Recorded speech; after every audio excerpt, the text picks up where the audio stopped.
este momento y comenzamos. Bueno, buenas tardes. Hoy tenemos la cuarta clase del módulo 7 de transporte y distribución. Este módulo, junto con el anterior que tenía que ver con almacenamiento, se amarran y tienen toda la lógica, por así decirlo, de unirse ya en el siguiente módulo, que es logística. De hecho, la logística comprende toda esta parte del almacenamiento, toda la parte del transporte, distribución y todo lo que implica, que no es solo desplazar o no es solo eh, almacenar como tal o solo alistar, sino que es una combinación de muchos temas. Pues vamos a ver diferentes conceptos que son importantes para el cierre de este módulo del transporte y distribución. Y vamos a empezar con el primer tema del transporte de mercancías, que es uno de los pilares de la cadena de suministro, porque en cualquier industria, sea alimentos, electrónicos, farmacéutica o textil, ¿verdad? Cualquier tipo, es necesario mover productos, ya sea entre plantas, de planta a centro de distribución o entre centros de distribución, y todo para que llegue al cliente final, porque al final si no se vende, la empresa no va a obtener un beneficio como tal. Entonces vamos a hablar sobre esa movilidad, perdón, sobre cómo interactúan diferentes canales y cómo impacta esto también en temas de costo y tiempo de entrega.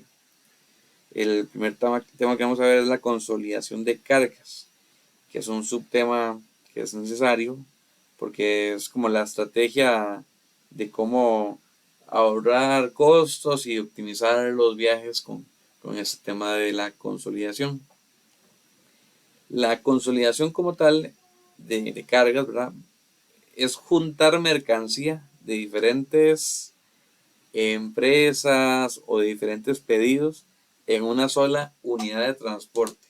Digo que de diferentes empresas porque hay una modalidad de transporte que también es compartido entre empresas, a como puede ser mi camión de mi empresa, donde solo llevo lo mío, o puede ser un camión subcontratado, ¿verdad? Todo eso puede ocurrir. Vamos a ver. Entonces, un solo camión puede llevar productos de varias fábricas y si todos van, por ejemplo, a una misma ruta o a un mismo destino. O, por ejemplo, así funcionan las encomiendas, que al final de cuentas es un camión privado que lleva de diferentes pequeños empresarios o usuarios, clientes, una carga que se desplaza de un lugar a otro. Eh, por ejemplo, también un contenedor puede llevar cajas de medicinas, pero también puede llevar textiles y repuestos de carros. Si todos van al mismo centro de distribución, no sé, en San José, o vienen más bien de China, ¿verdad? Se consolidan las cargas para optimizar, porque pagar un contenedor por sí solo va a ser muy caro para mi empresa o para mí como cliente, o hasta desde lo más cotidiano que es, por ejemplo, eh, los pedidos de estas empresas chinas como, no sé, AliExpress, Chain y todas las demás, ¿verdad? Que ahora tengo que al final de cuentas se abarata ese costo del envío, aunque venga este tan largo un producto, porque viene una carga consolidada como tal. También sobre la consolidación de cargas, y para ver tal vez un detalle un poco más técnico, eh, consolidar la carga no es tan simple como echar todo en el camión o como echar todo en el contenedor o en la canasta, en la cajuela, ¿verdad? Dependiendo de la empresa. Hay que saber qué tipo de mercancía es, cuál es su volumen, su densidad, su peso, las reglas de transporte y sobre todo, ¿verdad? Si va a pasar por aduanas, porque también si es un transporte interno, si es un transporte al exterior o que viene del exterior, también hay que aplicar cálculos como el peso volumétrico, revisar los pesos máximos permitidos, las dimensiones del transporte. Por ejemplo, una fábrica de electrodomésticos, no sé, que exporta refrigeradoras, debe calcular bien cuántas caben en un contenedor, sin exceder el peso que va a aguantar el contenedor, que digamos que no sea problema, pero también aprovechando el mayor volumen posible. y puede que, por ejemplo, haya un volumen que se pierde porque el contenedor mide 2 metros 40 de alto más o menos y una refri puede andar por el metro, bueno, obviamente hay de diferentes tipos, pero pueden haber refris de metro 80 y otras de metro 20 para poner ahí dos valores. Y entonces con la de metro 80 se desperdicia, porque no es como que podamos meter las refres acostadas arriba, ahora se van a dañar y todo. Entonces, hasta en eso, el, el, el peso volumétrico, bueno, o el volumen como tal del producto, eh, nos restringe. Puede que aunque a al contenedor le alcanza mucho producto por volumen, no podamos aprovecharlo por el tipo de producto que estemos utilizando y entonces al final uno tiene que darle ese costo a algo y entonces ese costo por refrigeradora, por ejemplo, hace que el producto se eleve, ese transporte se vuelve más caro que transportar cajitas de cartón, ¿verdad? Que todas apiladas en tarimas van a caber bien. Entonces, fijarse en eso, ¿verdad? En no exceder peso, no exceder volumen y todo el régimen aduanero que aplica si hay que viajar al exterior. Entonces, aquí vemos, por ejemplo, un dibujito que nos dice que, bueno, hay un proveedor 1, que el proveedor X que manda estos como estañón, el proveedor Y, cajas, el proveedor Z, tarimas. Y al final hay un centro de consolidación que puede ser el lugar previo a montar a llenar las tarimas para, perdón, los contenedores para montarlos en el barco y al final se van a descargar en otro lugar y se van a entregar a donde corresponde, que es el consignatario. ¿Tienen alguna pregunta acá? No, todo bien. Ok, buenísimo. Un momento. Eh, a ver, continuamos aquí en el 6. Ok, ahora vamos a ver eh, varios puntillos relacionados al transporte, el transporte terrestre, que es el medio más utilizado dentro de un país, claramente, y sobre todo en Costa Rica también es el más utilizado, que conecta las fábricas, conecta centros de distribución, puntos de venta de manera directa o indirecta en algunos casos, y vamos a ver sus características y tipos. Cuando hablamos de transporte terrestre, ¿verdad? Y en todo el tipo de transporte, ¿verdad? No es solo mover, y eso se repite mucho siempre en la teoría de esto, porque cuando hablamos de transporte, sí, sí, me encargo de coordinar los camiones y quién va a qué lugar, y así. No es solo eso, hay un tema de tiempo, por ejemplo, cómo planifico una ruta para que sea lo más eficiente posible y entregue rápido, entregue a tiempo y se aproveche mejor el día. Porque, por ejemplo, yo puedo mandar a un camionero a entregar algo a Poás y ponerle en la misma ruta Cartago y en la misma ruta ponerle, no sé, Coronado. Entonces estoy mandando a un montón de extremos de la GAM, por así decirlo. Bueno, Poás inclusive se sale de la GAM. Y entonces, si hago una ruta así y el día de mañana lo mando a Paraíso y lo mando a La Garita y lo mando a Guadalupe, no sé. Entonces uno dice, pero ¿qué está haciendo, verdad? ¿Por qué en 2 días diferentes me mandó a tres extremos del país y por qué no me mandó en una misma ruta al menos La Garita y Poás y tal vez alguno, no sé, Guadalupe y en la siguiente Coronado, Cartago y Paraíso, ¿verdad? Para tener un poco más de lógica. A veces uno lo ve como lógica, a veces, aunque sea lógico, ocurren cosas y eso es un problema del transporte. A veces sale un cliente que, uy, es que necesito, se me acabó el producto y me quedo sin producir y su empresa está ubicada en Paraíso, en Cartagena, y aunque hoy la ruta tocaba Occidente, me tocó mandar un camión solo a entregar un pedido por mala planificación, entre otras cosas. Ahí entran a participar no solo el transporte, sino la planificación de la producción, tiene que ver compras, y si es a la inversa, si es algo que yo tenía que recoger, ¿verdad? Entonces, el transporte va mucho más allá. Entonces, tiempo es un factor. El tiempo es un factor que es importante. Están los costos y está la competitividad. Un mal transporte puede retrasar una producción, por ejemplo.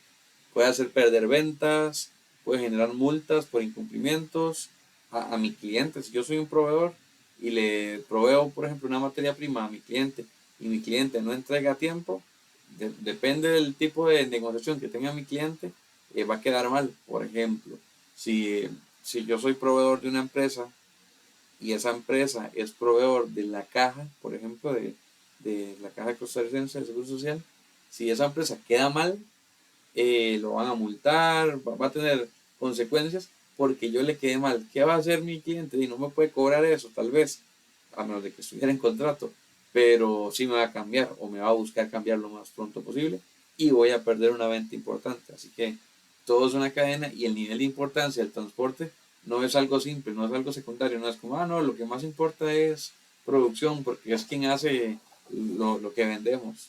O sea, con solo que el transporte esté mal gestionado, de nada valió o poco va a valer que el producto salga bien si no llega a tiempo. Entonces puede hacer perder ventas, ganar multas y todo eso. Y aquí podemos ver que los costos logísticos pueden representar entre un 18 y un 33% del total.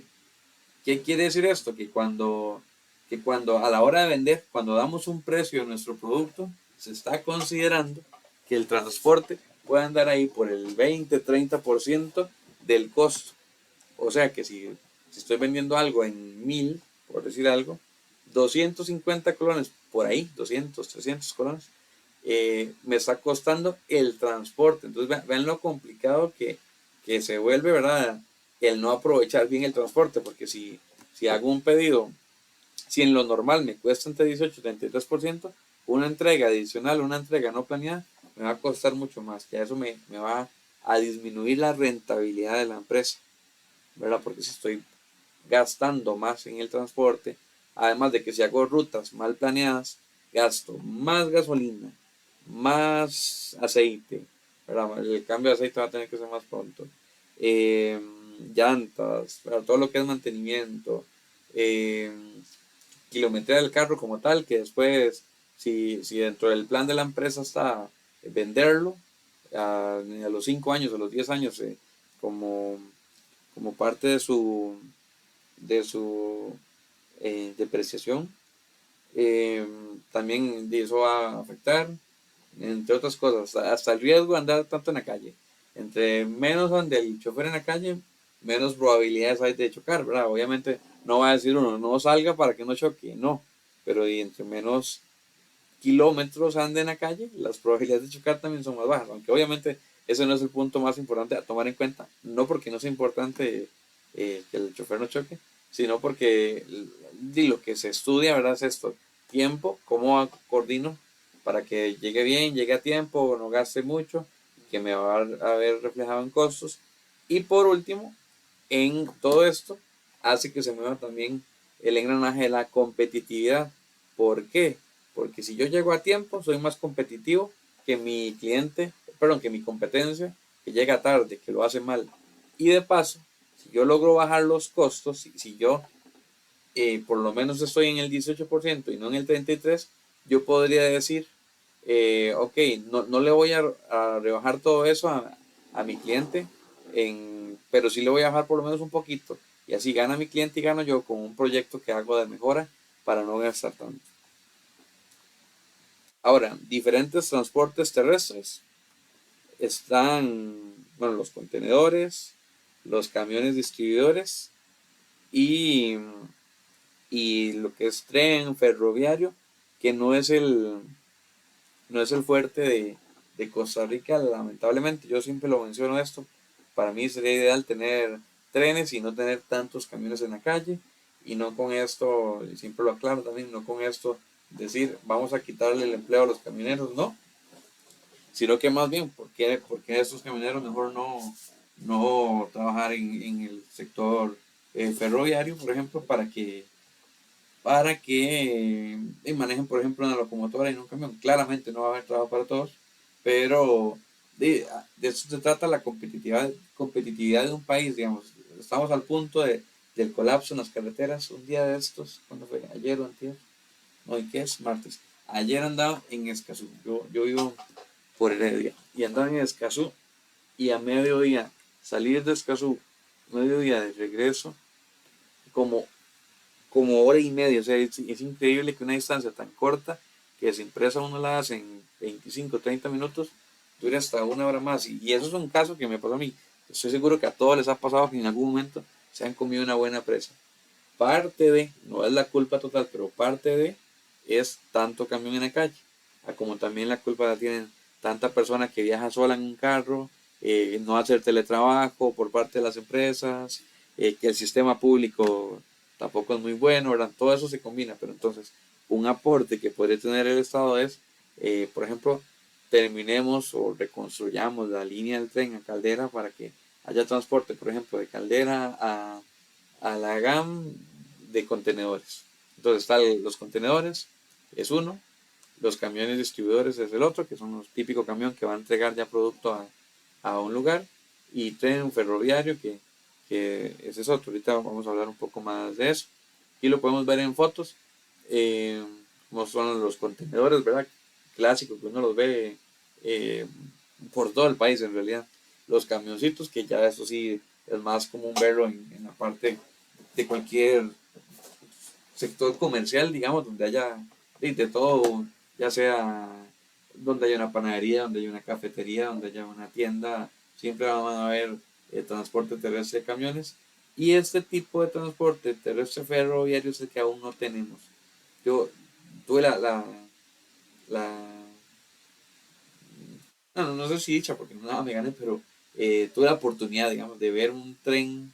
Bueno, he visto dos. Uno que cargaba carbón, entonces nada más era como así. Ven que dice uno cuenta que hay uno, dos, tres, cuatro, cinco, seis, siete, ocho, nueve, 10, 11, y para allá pueden haber otros 10 más. O sea, aquí en la foto, sin saber si hay más para allá, pueden haber unos 30, no sé. Y yo una vez vi uno que me puse a contar y pasaba un minuto y 2 minutos, 3 minutos, y no paraban de pasar. Y van rápido, por lo menos sus 60, 80 kilómetros por hora. Entonces, en una sola carga, en un solo movimiento, vean cuántos camiones nos evitamos en la calle, ¿verdad? De transporte. Imagínense que carguen todo esto en Caldera y lo llevan a un solo lugar de distribución de Puyol. Obviamente, por ejemplo, siempre va a tener que haber una distribución. Va a ocurrir esto. Va a ocurrir que ya llegó al Puyol y de ahí se distribuye. Pero ya va a ser distancias más cercas, porque puede que sean muchas empresas de ahí mismo, del Puyol, que es una zona donde hay mucha zona franca, y el transporte va a ser ahí mínimo 1 kilómetro, 2 kilómetros, 6 kilómetros. ¿Va a haber presa? Sí, va a haber presa, pero las carreteras no van a colapsar tanto tal vez. Ok, ahora, esos son los tipos de transporte terrestre que tenemos. Supongo que no hay ninguna duda con los tipos de transporte terrestre, pero igual si tienen alguna pregunta o algún comentario también, algo que quieran comentar, buenísimo la participación. Si no, continuamos. Ok, el siguiente subtema son los tipos de carga terrestre. Ya sabemos que hay diferentes formas de transportar, pero también el que vamos a transportar. Entonces, eh, las cargas se clasifican según su naturaleza, por así decirlo. Primero está la materia prima seca, que son como granos, cemento, papel, digamos. Eso es como la materia prima seca, que normalmente no se va a dañar fácil. Están los, los no perecederos, como enlatados o artículos de limpieza que no necesitan refrigeración. Y por último, productos de larga duración, como empaques sellados al vacío o productos deshidratados. Por ejemplo, una planta de alimentos empacados, no sé, aquí en Heredia. Eh, Puede despachar galletas, arroz o salsas en camiones sin necesidad de refrigeración, ¿verdad? Pero sí que estén bien organizados para evitar daños o mezclas porque sobre todo en el sector alimentario la contaminación cruzada es muy importante. Creo que en todos los sectores, pero en el alimentario y supongo que en el sector salud, la contaminación cruzada es algo que se evita, es un término del cual se habla mucho. La contaminación cruzada va desde algo tan sencillo como que en un restaurante no te pueden cocinar pollo o carne en la misma olla en la que te cocinen camarones, por ejemplo. Eso es contaminación cruzada. O igual, aunque yo no sea alérgico, si yo pido un arroz con pollo y me sabe arroz con camarones, yo podría sentirme molesto porque me cocinaron la carne del pollo con el aceite de los camarones. Puede que sepa muy rico, no sé, pero va a depender de las personas y inclusive por temas de alergia y demás. Entonces, igual, a la hora de transportar, evitamos la contaminación cruzada. Existe una ISO, que es la ISO 28001-2008, que ese es el número de la ISO y este es el año de la última actualización, que es sobre la seguridad en la cadena de suministro. Lo que busca es garantizar que todo el proceso, desde los pagos, que es como donde inicia, hasta el transporte ya final, pasando por manufactura y la información, sea seguro. No solo importa mover los productos, sino asegurar que no hayan robos, que no hayan alteraciones, que no haya pérdidas de información, que la trazabilidad se conserve.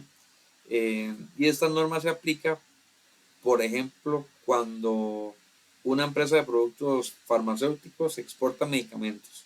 Se requiere trazabilidad. Se hablaba en calidad también. Documentación clara y seguridad en cada punto de la cadena. Entonces, esa ISO, perdón, lo que nos ayuda es a normar. Al final la ISO, o las ISO en general, tienen tienen una estructura que nos dice qué es el debe y qué es el puede. Entonces, hay cosas que son como obligatorias ya para poderse certificar en una ISO o para poderle certificar yo a mi cliente que estoy cumpliendo con la ISO. Hay muchos debe y esos debes son obligatorios. Y están los puede, digamos que son como, como recomendaciones que da la ISO, pero que tampoco son obligatorias si la empresa no las quiere hacer, pero que son buenas prácticas. Al final la ISO, no vamos a profundizar en la ISO, pero saber que existe, como existe una ISO 9001 para la calidad, y hay otro montón, no me las sé todas claramente, pero hay una que es de continuidad de negocios, hay otra para riesgos, hay otra para ambiental, hay otra para seguridad. Al final son normas y muchas comparten cosas entre sí. Por ejemplo, acá, como habla aquí de temas de manufactura y de información, la de calidad también comparte. Al final son normas que están entrelazadas y lo que cumplen para uno también, o el cumplimiento o lo que se hace para cumplir uno también ayuda al cumplimiento de la otra. Riesgos durante el transporte. Durante el transporte hay muchos riesgos que pueden afectar una entrega, ¿verdad? Por ejemplo, accidentes en carretera, condiciones deficientes de los vehículos, eh, mala carga o condiciones relacionadas a la carga, la infraestructura vial, un clásico de nuestro país, y hasta la disponibilidad de flota, digamos, puede que tenemos 3 camiones en nuestra empresa y mandamos la ruta a los 3 y de repente un cliente ocupa una emergencia y no tenemos cómo enviarlo, por ejemplo, o los accidentes, que es clásico, ¿verdad? Se poncha el camión. Puede que íbamos a tiempo a entregar un producto y se nos poncha el camión, ¿verdad? Cosas que pueden pasar, entonces deberíamos considerar hasta salir un poco antes, no llegar tan a tiempo o no planear salir tan ajustado porque esas cosas pueden pasar. Hasta lo que vamos a cargar, digamos, puede que planeemos, empecemos a cargar algo y en el camino nos damos cuenta que durábamos mucho en poder cargar eso o en poder descargar eso. Entonces también eso, la mala planificación hasta en esto nos puede hacer quedar mal, ¿verdad? Con el cliente por el hecho de no tomar en cuenta las consideraciones de la carga o condiciones del vehículo. Por ejemplo, a veces un vehículo tiene una capacidad de carga limitada y no podemos enviar más. Ejemplo, hay muchos pickups que no tienen una alta carga, muchos tienen ahí como como, da, un pickup, así como de trabajo, puede aguantar ahí como la tonelada, yo creo. Pero hay muchos pickups que no aguantan la tonelada. Y he visto casos hasta de que aguantan 450 kilos, digamos, que no son ni siquiera para trabajo, son pickups más eh, para uso casual. También está el transporte refrigerado, que este no lo norma la ISO 23412, que habla del manejo de productos con temperatura especial, como por ejemplo carnes, lácteos o hasta vacunas, por ejemplo. Aquí no solo importa el transporte, el volumen, el tiempo de entrega y todo, sino que hay un requerimiento técnico, que es ese control térmico desde que sale de la planta hasta la entrega ya final. Por ejemplo, una empresa que produce helados necesita camiones refrigerados para garantizar, ¿verdad?, que el producto llegue en buen estado al supermercado, a la pulpería, donde vaya. Entonces ya no es solo tener un camión, sino que esté refrigerado. Ya no es solo coordinar el mantenimiento del carro como tal o del camioncito como tal, sino también el mantenimiento de esa refrigeración. Entonces la gestión va aún más allá. Si ponen a una persona a cargo o alguno de nosotros a cargo de coordinar los camiones y todo, no podemos dejar de lado el mantenimiento de la refrigeración. Es parte de esa gestión. Va más allá a solo asignar y cargar y enviar. La ISO 23412, que es esta que estamos hablando, versión 2020, eh, es una actualización y habla del servicio de entrega indirecta de productos eh, refrigerados.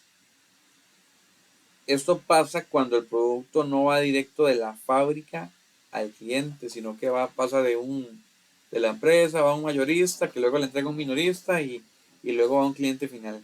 Yo he visto por algún lugar a un camión así abierto con otro camión a la par y pasándole embutidos uno al otro, digamos. Probablemente para repartirse una ruta o no sé, ¿verdad? Desconozco. Pero eso el cliente final que compra el producto no sabe. Cuando alguien compra un embutido ahí de dudosa procedencia, eh, no se sabe qué manejo tuvo y así. En cambio, y a veces hasta ricos son, digamos, puede ser, ¿verdad? Pero el tema es que todo ese manejo de la refrigeración, vamos a ver, las bacterias se propagan en ciertos rangos de temperatura. Creo que son como a partir de los 5 grados y hasta como los 60, ¿no? Sí, como de los 5 a los 60, creo que está en la siguiente filmina. Y entonces, si no hay una buena refrigeración, eh, claro que estos productos se van a dañar. Cualquiera dirá, sí, pero para eso se cocinan y todo, pero ¿qué va? Dependiendo, hasta puede quedar ahí una mala cocción. Hay gente que hasta prueba los embutidos antes de cocinarlos, digamos, y tienen esa práctica.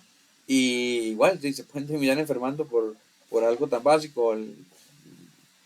Pueden haber diferentes problemas ahí, alguna enfermedad y demás. Entonces, igual puede que una empresa, no sé, de jugos, eh, puede enviar su producto a un mayorista, no sé, en Alajuela, y que luego este mayorista lo distribuya a varios supermercados de la zona. Entonces, en cada tramo, en cada sección de que paso de un lugar a otro, debe mantenerse la temperatura. No es solo que yo como empresa productora me aseguro de darle con buena temperatura a este. Lamentablemente, si este no cuida la temperatura y se lo da a este que tampoco cuida la temperatura, el cliente final va a decir que mal producto vende la empresa productora. No va a decir que mala refrigeración tiene el mayorista o que mala refrigeración tiene el minorista. Aquí está lo que les decía de la zona de peligro. Eh, le- Entre los 5 y 60 grados es donde las bacterias crecen de manera peligrosa, ahí es donde más se propagan. Entonces, más rápido se puede dañar un producto, no sé, una caja de leche más rápido se puede dañar, por ejemplo. Entonces, hay que tener cuidado con el transporte. De hecho, las empresas de manufactura de alimentos normalmente trabajan a menos de 5 grados. No sé si alguno ha trabajado en alguna fábrica de alimenticia, pero cuando hay ese riesgo, dependiendo del alimento también, eh, se trabaja en lugares así muy fríos, con abrigo y guantes y botas y hasta gorro y todo el asunto, porque ocupamos trabajar así en lugares muy fríos. La zona de temperatura, ¿por qué también la parte caliente? Porque justamente cuando ya hay cocción de ciertos alimentos, eh, ya se puede matar una parte de esas bacterias o la mayoría de esas bacterias, que es lo que se busca. Igual, claramente las empresas tienen su control de calidad para evitar la listeria, entre otras bacterias peligrosas que pueden enfermar a una persona.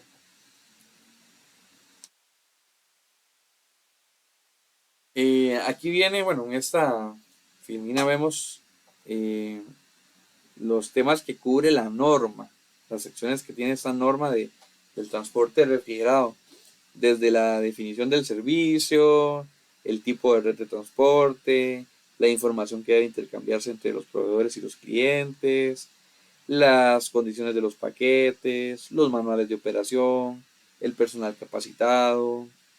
Todo esto garantiza, ¿verdad?, que el producto refrigerado se mantenga seguro. Ahora bien, puede ser que una empresa no tenga, no esté certificada o no cumpla, vamos a ver, más bien que no esté certificada, pero sí puede agarrar la norma y tomar las buenas prácticas para evitarse problemas. Todo esto garantiza que el producto refrigerado se mantenga seguro, fresco, en óptimas condiciones, que no se propaguen bacterias. Eh,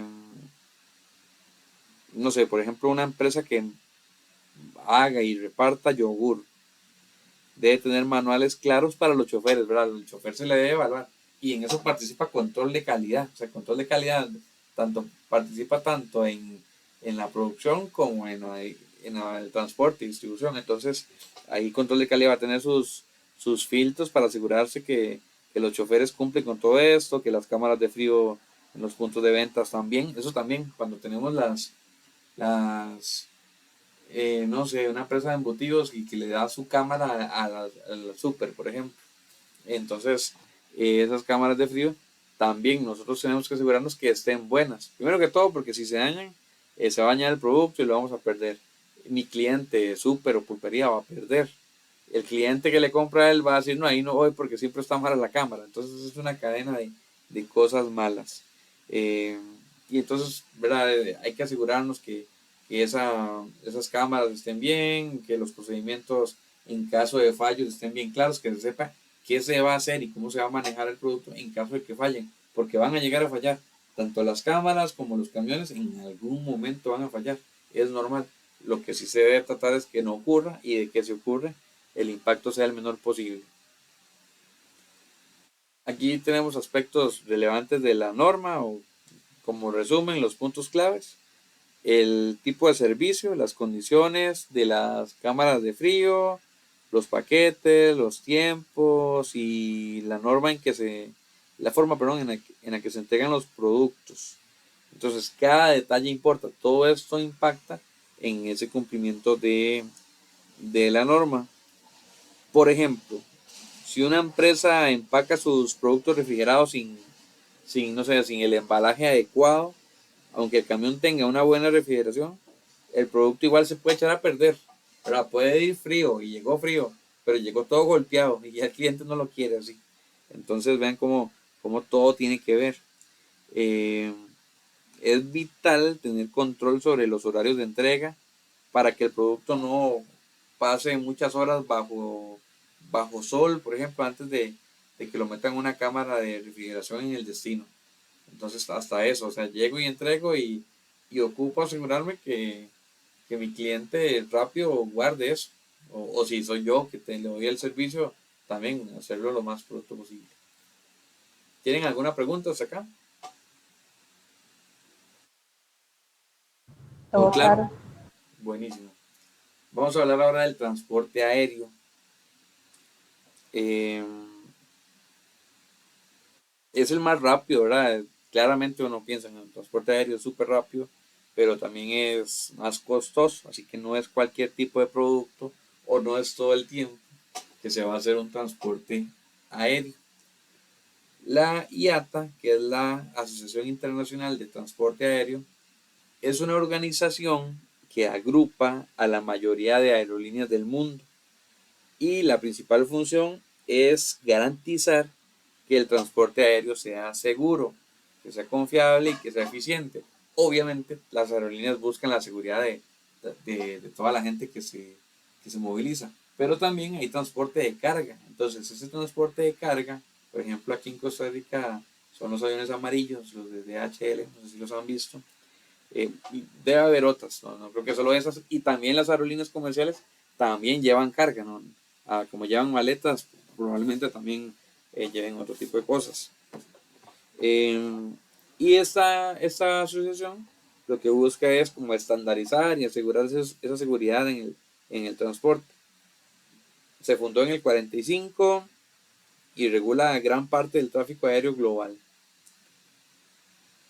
También la IATA define los códigos de los aeropuertos y que son esas tres letras que usamos para identificarlos. Por ejemplo, en Costa Rica el aeropuerto es SJO, que es San José, pero aunque el aeropuerto está en Alajuela. Yo una vez leí que, que eso pasó porque el aeropuerto internacional, me imagino que era el de Pavas antes, o no sé si era que había otro en San José, y que ese era como primer aeropuerto internacional.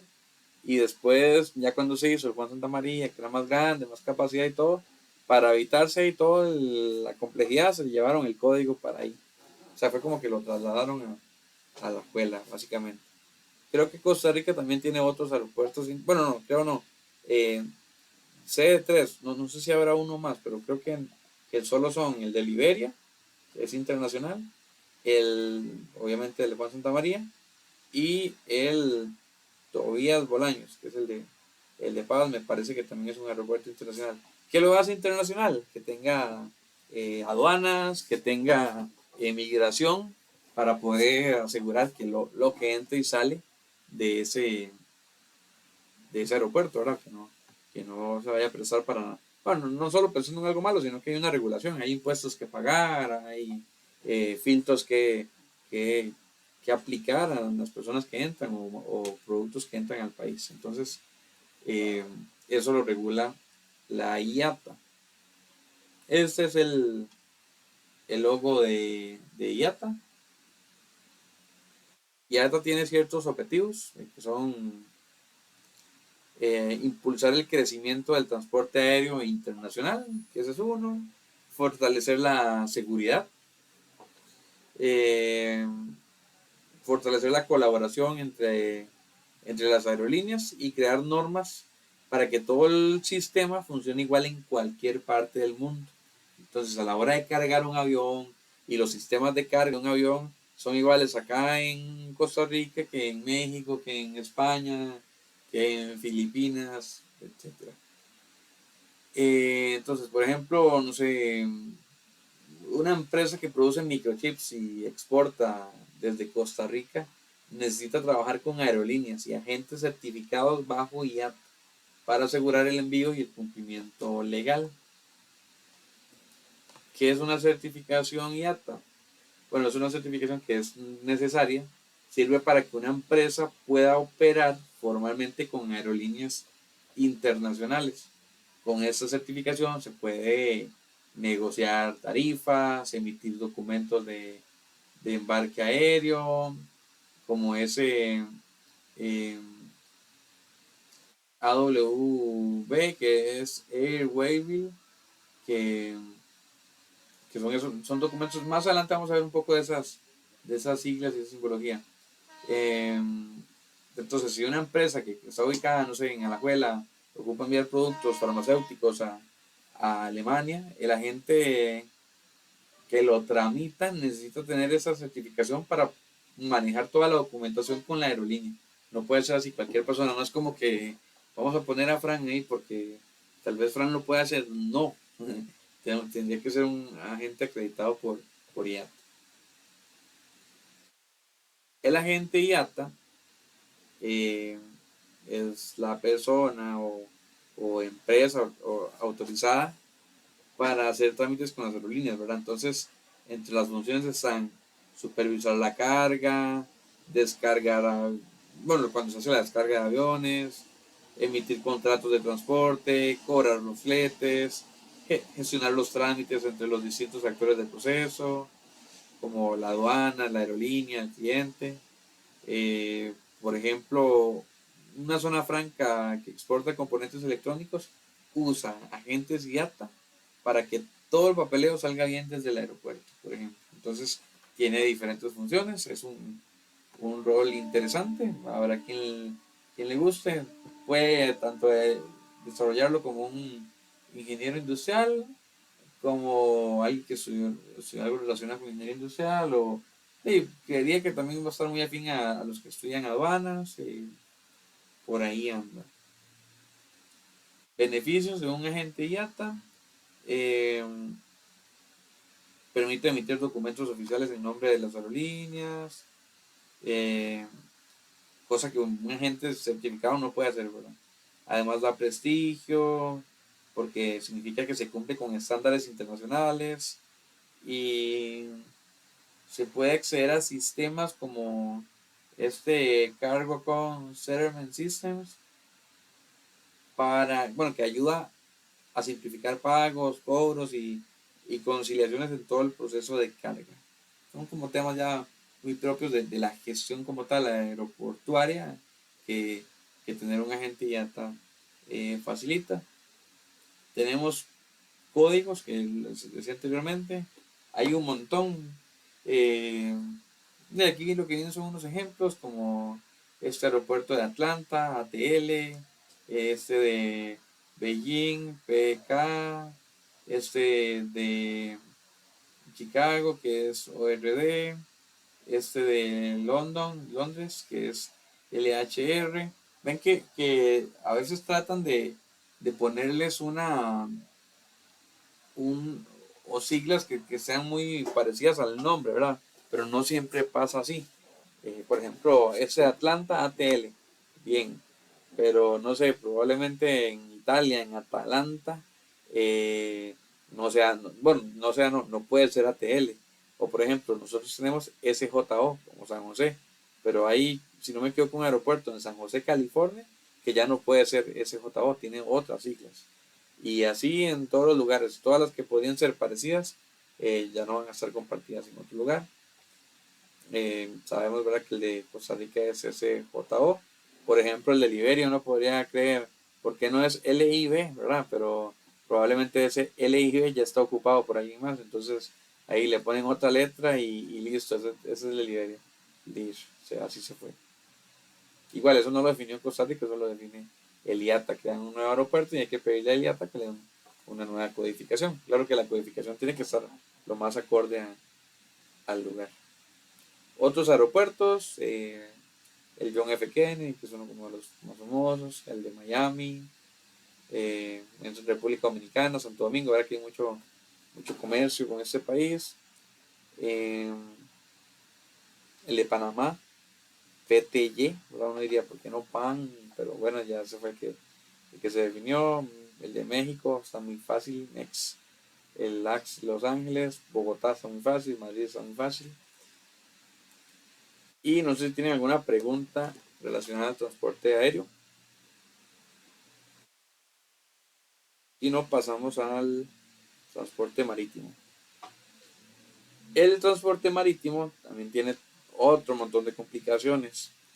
Es el más usado a nivel global para transporte entre países, ¿verdad? Es más lento, pero más económico. Entonces, una por otra. Ese término, el Bill of Landing o conocimiento de embarque, o es como el contrato de transporte marítimo en realidad. También se le llama conocimiento de embarque o nada más Bill of Landing o perdón, sí, o BL nada más. Es Bill of Landing. Aquí está mal escrito. Eh, o no sé si se pronuncia Bill of Lading, no estoy seguro. Bueno, es el documento clave del transporte marítimo. Es como el contrato entre el embarcador y la naviera. Y está regulado por las reglas de Hamburgo, que establece que la mercancía fue recibida por el transportista. Entonces es como yo soy el que hago el embarque y se lo doy al del transporte marítimo, y ahí estoy como traspasándole temporalmente ese producto mediante un contrato. No es nada más que lleno el barco y ya. Y ese contrato tiene un montón de funcionalidades y de diferencias. Entonces funciona como una prueba de que existe un contrato y contiene los detalles como el origen, de dónde salió, hacia dónde va, cuál es la cantidad, cuál es el detalle de la carga, etcétera. Entonces existe un contrato que con eso yo le puedo decir, por ejemplo, al cliente que lo está esperando del otro lado del charco, que ahí le va, aquí está el Bill of Lading, ya yo lo mandé. ¿Qué funciones tiene? Eh, cumple, vamos a ver, cumple con varias funciones. Primero que todo, sirve como residuo de la mercancía embarcada, ¿verdad? Porque al final yo fui y lo entregué. Por ejemplo, si yo trabajo para la empresa que sea, quien me mandó a mi chofer o, ¿verdad?, a entregar una carga, yo tengo que volver con este BL a decirle al gestor del transporte de distribución, ya lo entregué, aquí está, si lo monté en el camión, no lo perdí de camino. Eh, Sirve también de prueba de que existe un contrato de transporte para que quien espere del otro lado esté también seguro, ¿verdad?, que le va a llegar.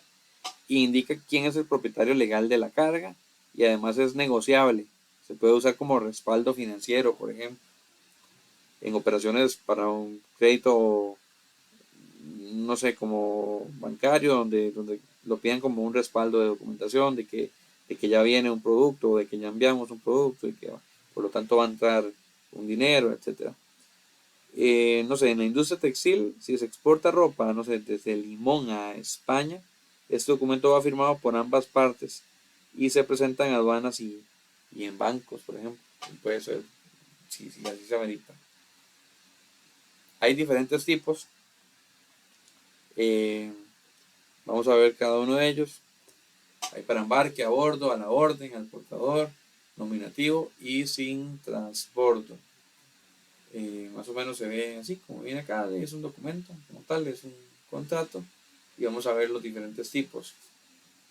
El que es para embarque, ese tipo de BL, demuestra que la mercancía fue recibida por el transportista, o sea, por la naviera, pero todavía no ha sido embarcada. Entonces, es como eh, en la logística multimodal. Si la carga se lleva de una planta en Cartago hasta un puerto en Limón, el transportista va a emitir este documento en el que va a recibir la mercancía para iniciar el traslado hacia el puerto, digamos. Entonces, hay un BL para embarque, o sea, se sale un contrato de la planta y se le da al transportista para que lo lleve a embarcar. Entonces, ahí salió, y hay un primer documento que va dirigido hacia un transporte marítimo, ¿verdad? Porque si no, no sería un BL como tal. Está el a bordo, que ese es el documento, es más específico y demuestra que ya la mercancía ya está a bordo del buque. Se usa en comercio internacional porque da más seguridad al comprador, ¿verdad? Quien lo recibe del otro lado ocupa eso, ocupa saber, ya está en el barco. Es como cuando se compra algo en Temu y dice, ya está en el embarque, ya va, ya salió, espere que llegue. Entonces, eso que ya está a bordo es lo que ocupa el receptor, el cliente, que lo va a recibir del otro lado para saber que ya viene, para que como dicen, no me lleve a un lado, dígame que ya y mándeme el comprobante para poderlo consultar. Eh, a veces se usa con frases o acompaña frases como chip on board, o es otra receiving apparent good order and condition, que es como el embarcado ya sea a bordo del buque local antes de mencionado o recibido en aparente buen estado y orden. O sea, lleva algunas de esas frases que quiere decir que la naviera recibió bien o que ya está embarcado a bordo del buque antes mencionado, ¿verdad? En el documento. Entonces, es como información adicional que lleva para que es importante para quien la necesita.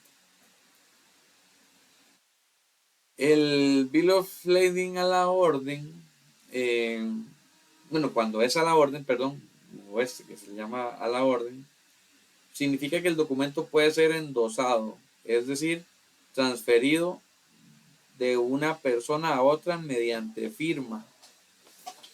Por ejemplo, el exportador lo puede endosar al banco o al comprador final.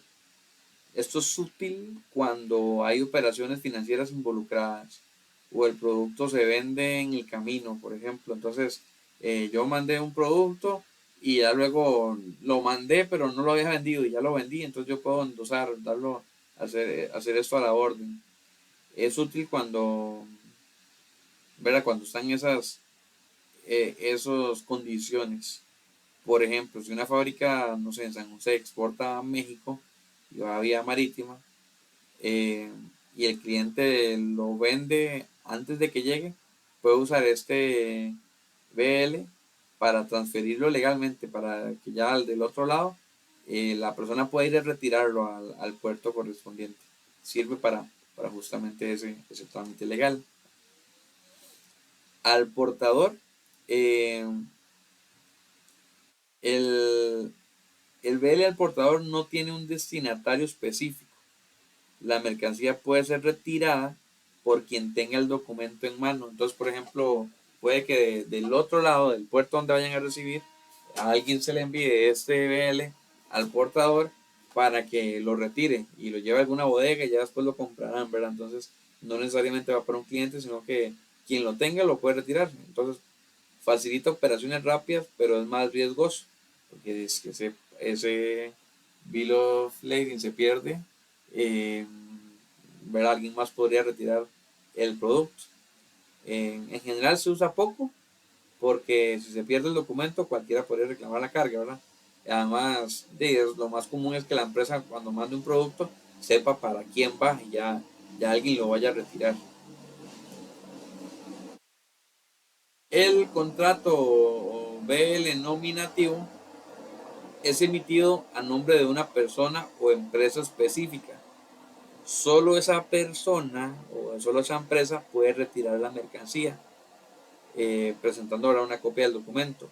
No se puede endosar ni transferir, y por eso es el más seguro, pero también el menos flexible. ¿Qué tal si yo mando una carga y va directa a una empresa y ya después no me la quiere comprar o hay un tema ahí en las negociaciones? Ya se complica el asunto, ¿verdad? Y que ya no va a ser tan fácil retirarlo. Todo va a tener solución, pero ya no va a ser tan fácil retirarlo.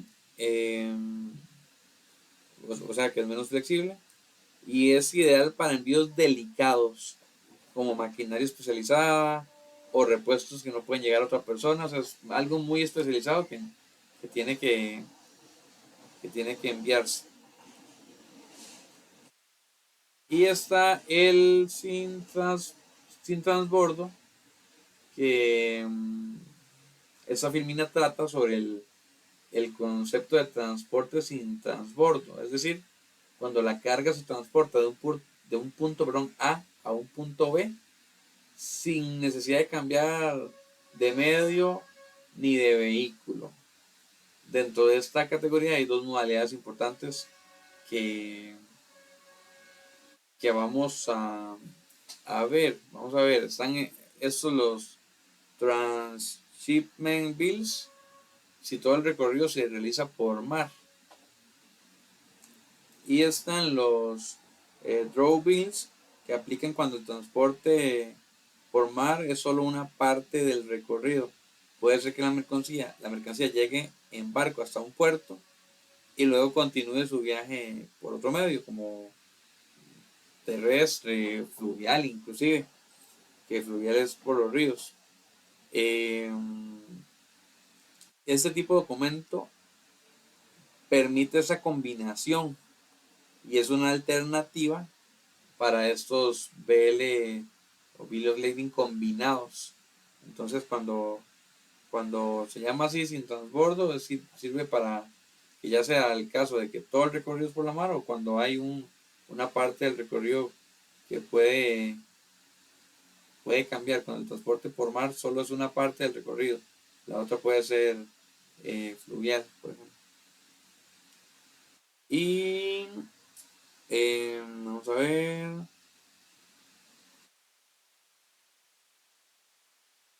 Eso podría ser, digamos, sobre todo en Europa, bueno, creo que en Estados Unidos también hay lugares donde el transbordo puede ser en un río, puede que se reciba en un puerto, que es el lugar de entrada del país, y luego continúe por un río. Por ejemplo, y ahí hay un transbordo de la... eh, o más bien, tal vez no es un transbordo del material, pero sí como una escala, por así decirlo, y va a continuar directo por un río. Eh, y ese es como el resumen ya de los tipos de transbordo. Ya como resumen de la clase, eh, el transporte es el movimiento físico de los bienes desde un punto a un punto B y representa un costo alto. Por eso tenemos que hacerlo lo más optimizado posible. Sabemos que hay tres tipos de transporte: terrestre, marítimo, aéreo, pero también cuando hablamos de marítimo o que es de embarcaciones, también está el fluvial y está el multimodal, que es la combinación de dos o más de estos. Vimos que hay diferentes modalidades de carga que va suelta, carga unitaria consolidada, carga a granel, carga especial, eh, y que hay documentación clave para el transporte. Por ejemplo, si es aéreo, hay un Airway Bill, que es la W. Si es marítimo, hay un Bill of Lading, que es el conocimiento de embarque. Y si es multimodal, también puede haber un Bill of Lading, sobre todo porque va a pasar de marítimo y luego va a llegar a un transporte de río, a un transporte de terrestre, inclusive. Entonces, van a existir. Sabemos que esos Bill of Lading son contratos y hay de todo tipo. Hay quien los puede retirar cualquier persona, hay quienes van dirigidos a una sola persona, hay quienes se pueden cambiar, hay unos que son solo para saber cuándo se va a cargar, otros para saber cuándo ya se cargó. Eh, y eso a manera de resumen muy general de lo que vimos en la clase de hoy. Ya la otra, eh, ya la otra eh, semana vamos a empezar el curso, bueno, el módulo de logística, que ya consolida todo lo de los dos módulos anteriores. No sé si tienen alguna pregunta.